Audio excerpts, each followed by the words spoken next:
E aí, galera, tudo bem? Tô trazendo aqui uma aulinha para vocês, uma aulinha complementar à aula de membrana, que são estruturas externas da membrana plasmática. Então, nessa aula eu vou trabalhar com duas estruturas, a parede celular e o glicocálix, beleza? Que eu sei que são duas estruturas que normalmente sempre ficam um pouco perdida para os alunos, né? Então, o que é parede celular, do que ela é feita, quem tem parede celular, como ela é formada, o que é o glicocálix, para que ele funciona. Então, essa aulinha vai explicar tudo isso para vocês. Vamos lá? Então, a gente começa aqui com parede celular. E o primeiro aspecto da parede é entender quem são os organismos que têm esse tipo de estrutura externa à membrana plasmática.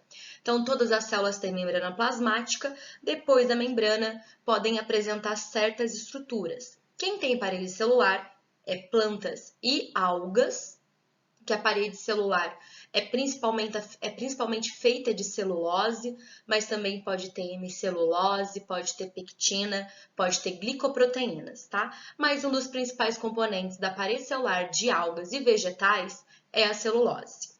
Fungos também podem apresentar parede celular, só que nesse caso é o de um polissacarídeo chamado de quitina. Então, quitina é um polissacarídeo, é um carboidrato que tem função estrutural presente na parede celular de fungos. E temos também as bactérias. Então, as bactérias têm parede celular principalmente de peptídeo glicano. Peptídeo é então feito de aminoácidos. Então, quem não teve aula, não viu minha aulinha de proteína, dá uma olhadinha que lá eu falo sobre isso. O peptídeo ele seria uma proteína menor, digamos assim. E o peptídeo é feito de aminoácidos. Glicano remete a carboidrato, beleza? Então, peptídeo glicano seria a proteína com carboidrato. E alguns protozoários também podem apresentar, mas é uma exceção. Os três principais grupos, quando a gente pensa em presença de parede celular, temos algas e vegetais, fungos e bactérias, sendo que cada um tem uma composição diferente. Então, olhando um pouquinho especificamente para a parede celular das bactérias, que é feita de peptídeo glicano, a parede celular da bactéria pode ser um critério de classificação. Então, dependendo de como é composta essa parede celular, as bactérias podem ser classificadas em gram-positivas e gram-negativas. A gram-positiva ela tem várias camadas, a gente consegue ver no desenho, várias camadas de peptídeo glicano. Enquanto a gram-negativa ela tem uma única camada de peptídeo glicano, logo acima ela tem uma camada de lipopolissacarídeo, que é como se fosse uma membrana plasmática um pouquinho que tem mais carboidrato. Então, lipopolissacarídeo é uma outra camada acima dessa única camada de peptídeo glicano. Então, dessa forma, a gente consegue classificar as bactérias. Uma coloração de bactéria criada em 1884 por Hans Christian Gram, que é por isso que dá o nome, né, gram positiva e gram negativa, vem de quem inventou essa coloração, a gente consegue identificar quem é gram positiva e gram negativa. E isso é um passo importante em diagnósticos, porque você já consegue isolar certos grupos de bactérias. Então, a gram positiva eu sei que pode ser esses tipos de bactérias. Grãs negativas eu sei que pode ser esse outro tipo. E além dessa coloração, dela mostrar, né, o tipo se é positiva ou negativa, ela também identifica a forma da bactéria. Vamos dar uma olhadinha?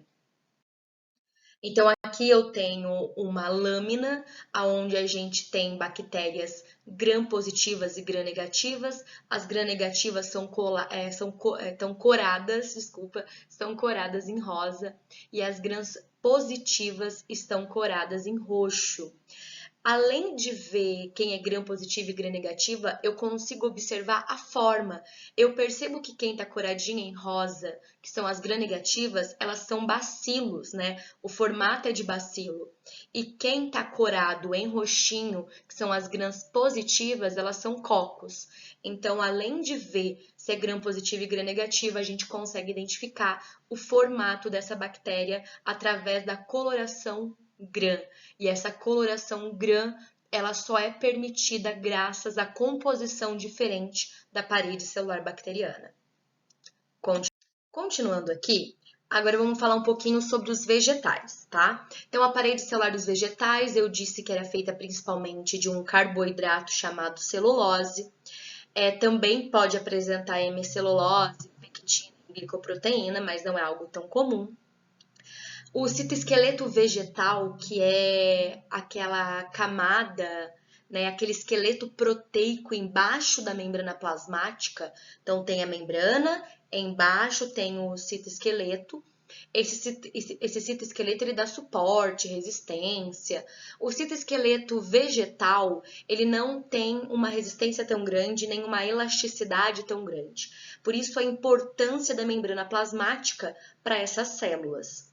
A maioria das células vegetais apresentam parede celular, porém algumas exceções e raras, como é o caso da formação do endosperma e alguns embriões de gimnosperma, não apresentam parede celular, mas é uma exceção. A maioria apresenta, beleza?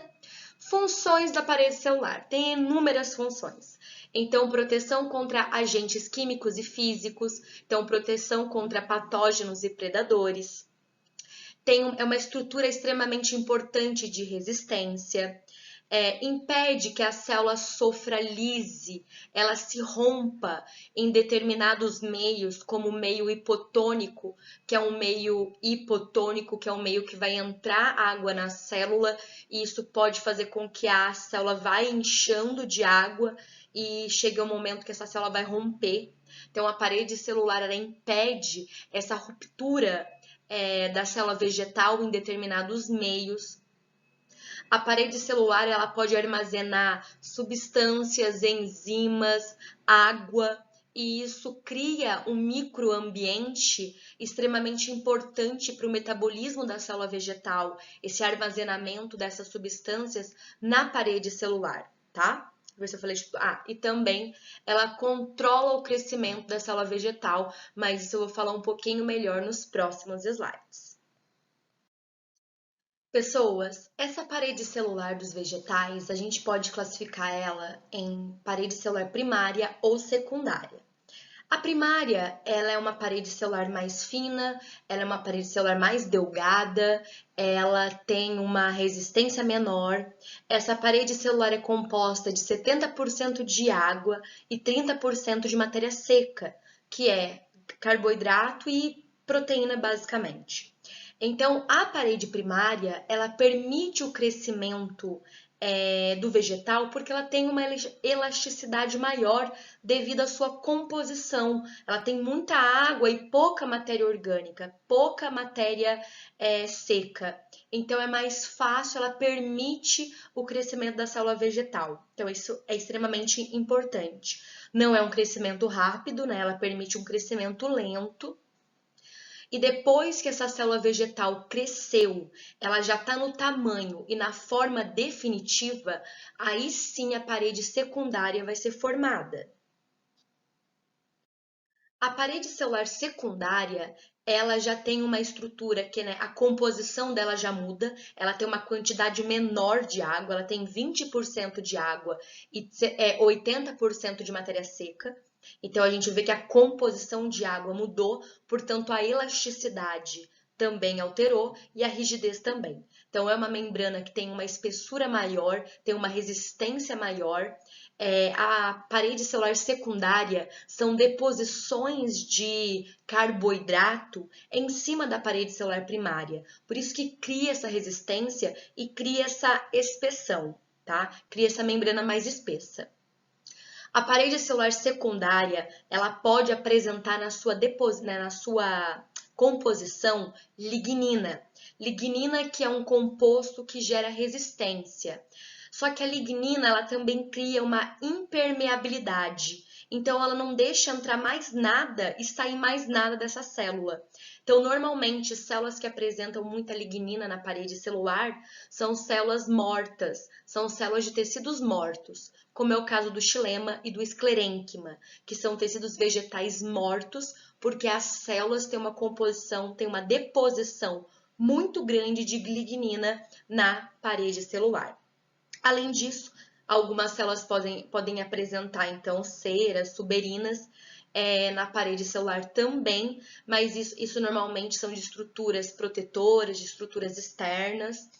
Dependendo da onde a célula está, qual é a função, essa composição da parede ela se altera para que a função da célula seja então executada, para que essa função, para que ela consiga executar a função. Então, essa composição varia de tipos de tecidos para tipos de tecidos vegetais, beleza? Pessoas, eu sei que essa partezinha todo mundo tem alguma dúvida. Parede celular primária, secundária, fragmoplasto, lamela média, e aí faz uma confusão e eu não sei o que é o que. Então, nós já aprendemos o que é parede celular primária e o que é parede celular secundária, beleza? O que é o fragmoplasto? O fragmoplasto ele é um fuso proteico que ele é formado para que a parede celular possa ser construída no final de uma divisão. Falei muita coisa estranha? Pessoas, uma célula ela se divide. Uma célula, vamos pensar na mitose? Divisão, vamos pensar na mitose. Só existe mitose de divisão? Não, existe meiose também. Mas eu vou pensar aqui na mitose. A mitose, que é uma divisão celular, onde uma célula origina duas geneticamente idênticas. Para fazer essa divisão, então, uma célula tem que fazer duas. A parede celular ela precisa ser construída entre as duas novas células filhas. Para que ela seja construída, esse fuso proteico chamado de fragmoplasto, ele aparece para meio que como se fosse um suporte, um molde aonde essa parede tem que ser construída. Então, o fragmoplasto está ali, esse fiozinho proteico, né, esse fuso proteico, e nesse fiozinho, né, a partir dessa região, é construída a parede celular. Beleza? A gente consegue ver isso pelo desenho. A gente tem o fragmoplasto, que é esse fuso proteico, e esse fuso proteico serve como direção, serve como molde, serve para mostrar que ali começa a construção da parede celular, que então vai começar a deposição de carboidrato nessa região para separar as duas novas células filhas, ok? E agora, o que é lamela média?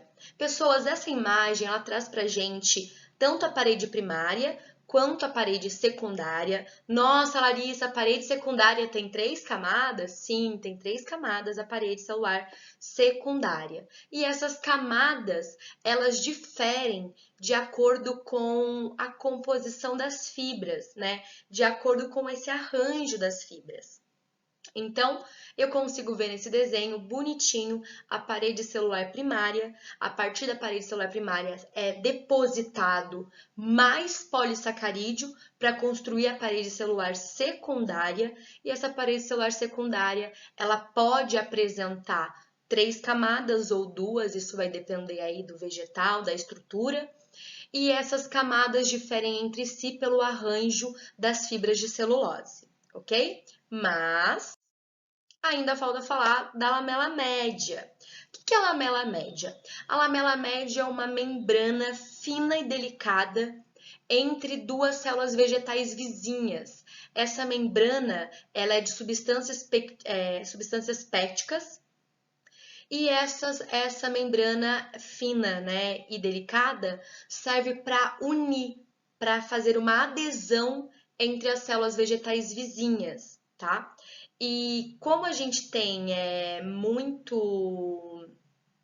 a parede celular é muito rígida, você tem a lamela média fazendo essa união, entre as células vegetais existem plasmodesmos.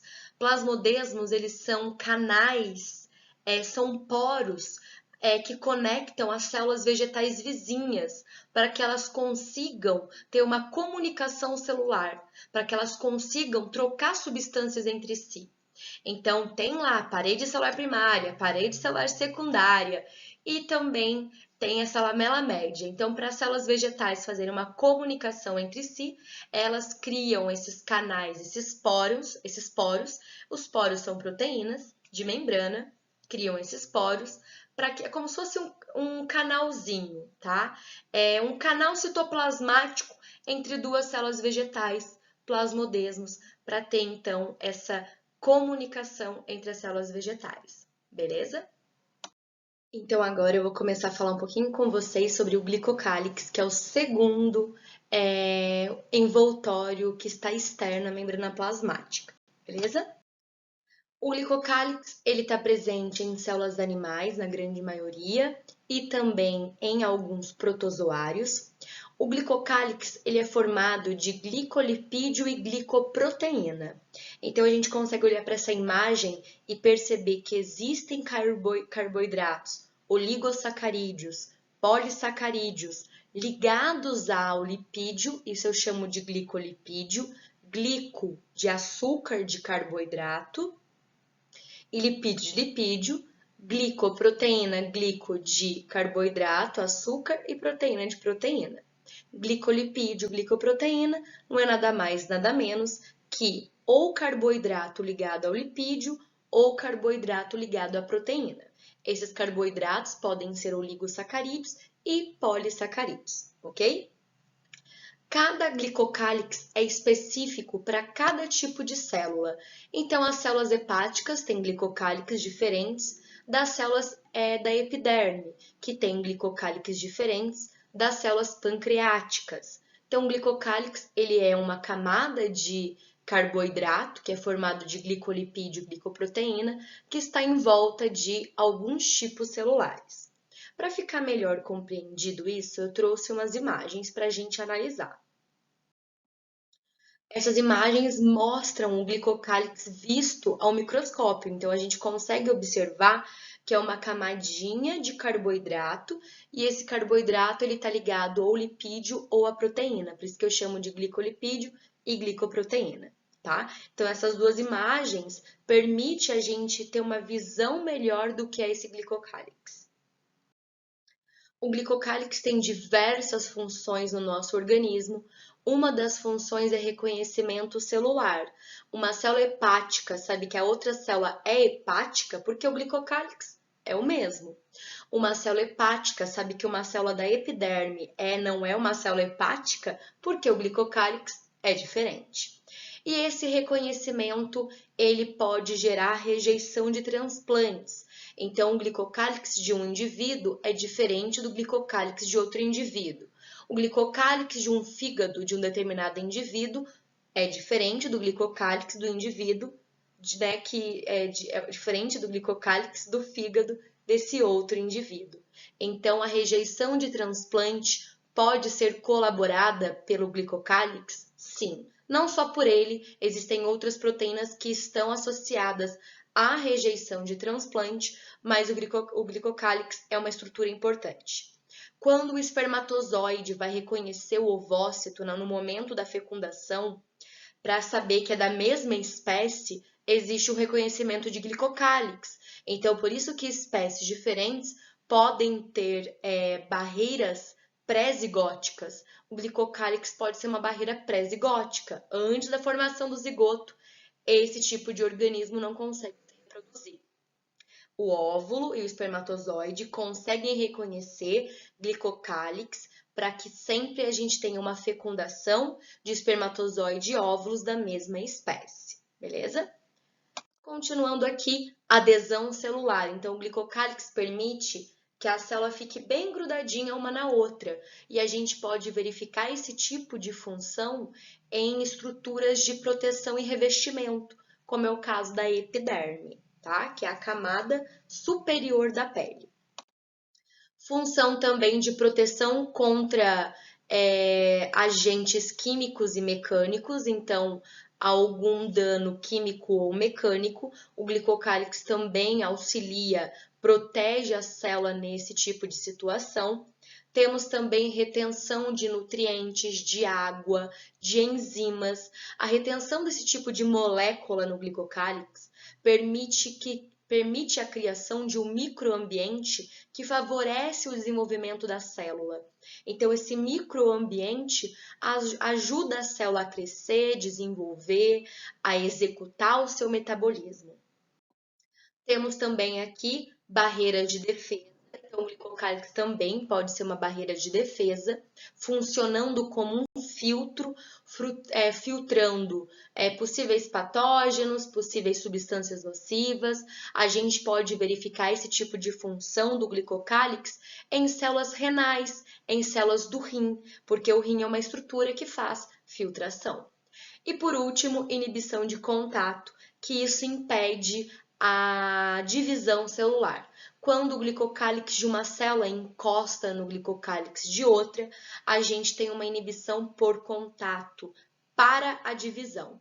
A célula cancerígena, olha que coisa, ela perde essa capacidade. O glicocálix de uma célula cancerígena não consegue fazer inibição por contato. Quando o glicocálix de uma célula encosta no glicocálix de outra, a célula cancerígena não para as mitoses, não para a divisão, o que gera então o tumor e o que gera então essa massa celular. Então a célula cancerígena perde essa capacidade.